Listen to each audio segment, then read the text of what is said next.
ദൈവ തിരുനാമം മഹത്വപ്പെടുമാറാവട്ടെ. വലിയ നോമ്പിൻ്റെ 2026 33 പ്രഭാതത്തിനായിട്ട് ദൈവത്തെ മഹത്വപ്പെടുത്താം. എല്ലാവർക്കും സന്തോഷമാണോ?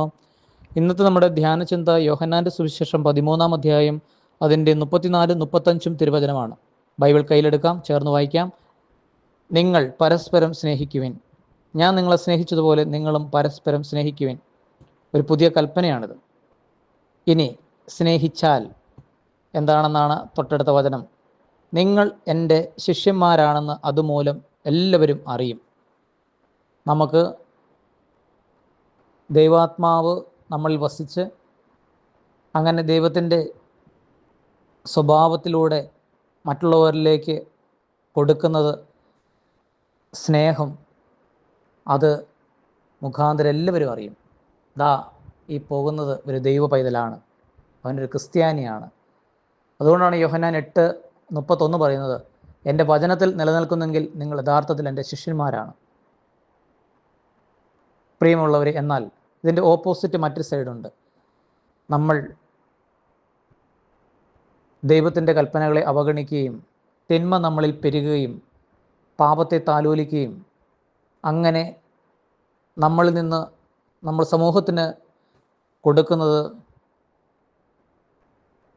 ദുഷ്ടതകളും തിന്മയുടെ എല്ലാ സ്വഭാവങ്ങളും, വിദ്വേഷം, വെറുപ്പ്, അങ്ങനെ പാപം ചെയ്തു കഴിയുമ്പോൾ പാപത്തിൻ്റെ ഒരു പ്രത്യേക സ്വഭാവങ്ങളാണിതെല്ലാം. ആരെയും സ്നേഹിക്കാൻ പറ്റാത്തൊരവസ്ഥ.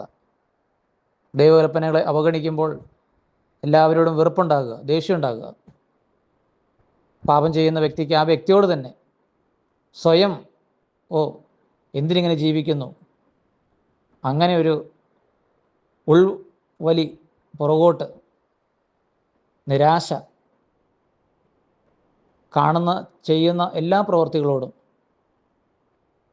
ദേഷ്യവും വെറുപ്പുമായി മാറുന്ന, കാരണം നമ്മൾ ചെയ്യുന്ന പ്രവൃത്തിയിലൂടെ സമൂഹത്തിലേക്ക് നമ്മൾ ഇതാണ് കൊടുക്കുന്നത്. നന്മയാണ് പ്രവർത്തിക്കുന്നതെങ്കിൽ സമൂഹത്തിലേക്ക് നമുക്ക് നന്മ കൊടുക്കുവാൻ, സ്നേഹം കൊടുക്കുവാൻ സാധിക്കും. അതല്ല, തിന്മയാണ് പ്രവർത്തിക്കുന്നതെങ്കിൽ സമൂഹത്തിലേക്ക് നമ്മൾ ദുർഗന്ധം വമിക്കുന്ന വിദ്വേഷവും വെറുപ്പുമാണ് സമൂഹത്തിന് കൊടുക്കുന്നത്. അതുകൊണ്ട് ഓരോ മകനും മകളും നമുക്ക് സ്നേഹമില്ല എന്ന് നാം പറയുന്നെങ്കിൽ നമ്മൾ ചെയ്യുന്ന പ്രവൃത്തികൾ, ഈ ആത്മീയ പരിശീലനം ശരിയായ വിധത്തിലല്ല എന്ന് താം തിരിച്ചറിയണം. ഇപ്പോൾ പപ്പ, മമ്മി, മാതാപിതാക്കൾ, ഇവർക്ക് അങ്ങോട്ടും ഇങ്ങോട്ടും സ്നേഹം പങ്കുവയ്ക്കാൻ പറ്റുന്നില്ല എങ്കിൽ, മാതാപിതാക്കൾക്ക് മക്കളോട് സ്നേഹം പങ്കുവയ്ക്കുവാൻ പറ്റുന്നില്ല എങ്കിൽ, ദേഷ്യമാണ്, വെറുപ്പാണ് എങ്കിൽ, ഭാര്യയ്ക്ക് ഭർത്താവിനോടും ഭർത്താവിന് ഭാര്യയോടും ദേഷ്യമാണ് എങ്കിൽ,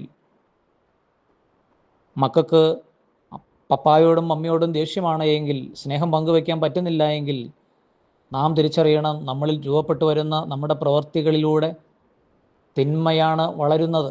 അതുകൊണ്ടാണ് അതിൻ്റെ സ്വഭാവമാണ് നമുക്ക് കൊടുക്കുവാനായിട്ട് സാധിക്കത്തുള്ളൂ. അതുകൊണ്ട് സ്നേഹത്തിൻ്റെ അരൂപി നിറയുവാൻ പുതിയൊരു കൽപ്പന, പരസ്പരം സ്നേഹിക്കുവാൻ തക്ക വിധം, അഭിഷേകത്തെ നിറയുവാൻ തക്ക വിധം ഈ വചനം നമുക്കിടയാകട്ടെ എന്ന് ഓർമ്മപ്പെടുത്തിക്കൊണ്ട് പ്രാർത്ഥനാപൂർവ്വം പുത്തൂർക്കുടലിൽ ജയ്മോനച്ചൻ.